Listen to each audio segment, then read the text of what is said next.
जोहार दोस्तों, आज के एपिसोड में बात करेंगे मनोविज्ञान की परिभाषा के ऊपर।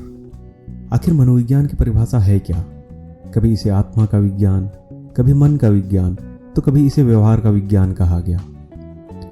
आखिर ऐसा क्यों है कि मनोविज्ञान की परिभाषा बार बार बदलती रही? इसके पीछे का राज क्या है? इसी टॉपिक पर बेस्ड है आज का वीडियो, तो वीडियो को अंत तक जरूर देखें।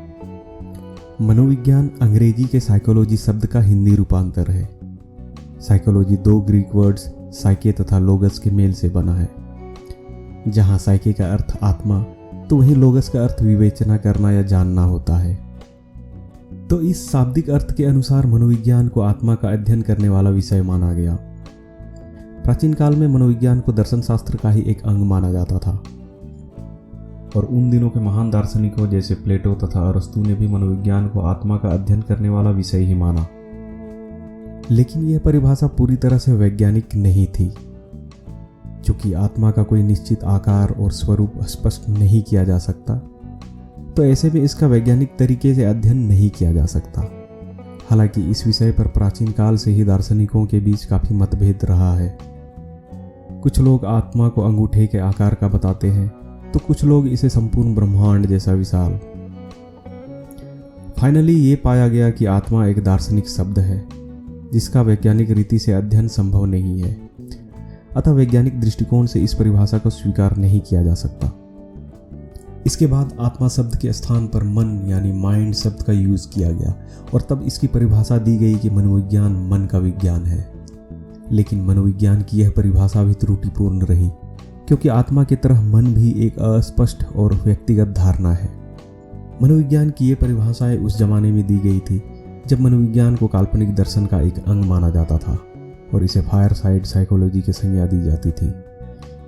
यानी जिस प्रकार जाड़े के मौसम में लोग अंगीठी के सामने अक्सर अपनी मन की बातों के संबंध में विचार विमर्श करते हैं, उसी प्रकार आराम से अंगीठी के सामने बैठकर केवल अपने आंतरिक विचारों या भावनाओं पर विचार करके कंक्लूजन निकालना ही साइकोलॉजिकल स्टडीज के लिए पर्याप्त समझा जाता था। यानी मनोवैज्ञानिक अध्ययनों को केवल आत्मचिंतन संबंधी अध्ययन ही माना जाता था, इसीलिए किसी प्रकार के प्रयोग को आवश्यक नहीं समझा जाता था। अतः आत्मा का विज्ञान के संबंध में पहले जिन त्रुटियों की चर्चा की गई है, वे सभी त्रुटियां मन के विज्ञान के संबंध में भी लागू होती है।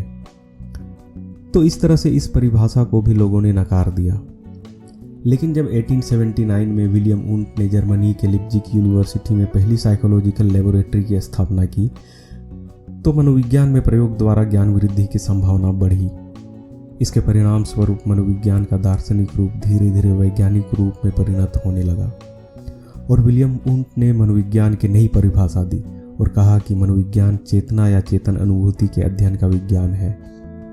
उन्होंने चेतन अनुभूति के अध्ययन के लिए इंट्रोस्पेक्शन मेथड का उल्लेख किया।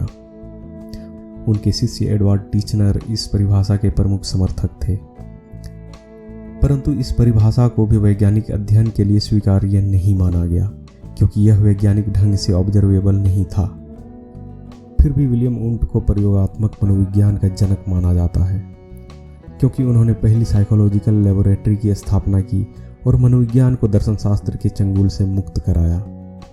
20वीं शताब्दी में मनोविज्ञान की संरचनावादी विचारधारा के विरुद्ध एक नई विचारधारा का जन्म हुआ, जिसे व्यवहारवाद कहा गया। व्यवहारवाद के प्रणेता जेबी वाटसन ने 1913 में स्पष्ट रूप से बताया कि चेतन अनुभूति आत्मगत या व्यक्तिगत होती है, जिसे न तो वस्तुगत ढंग से परिभाषित किया जा सकता है, न इसका लोकलाइजेशन किया जा सकता है, और न ही इसे मापा जा सकता है।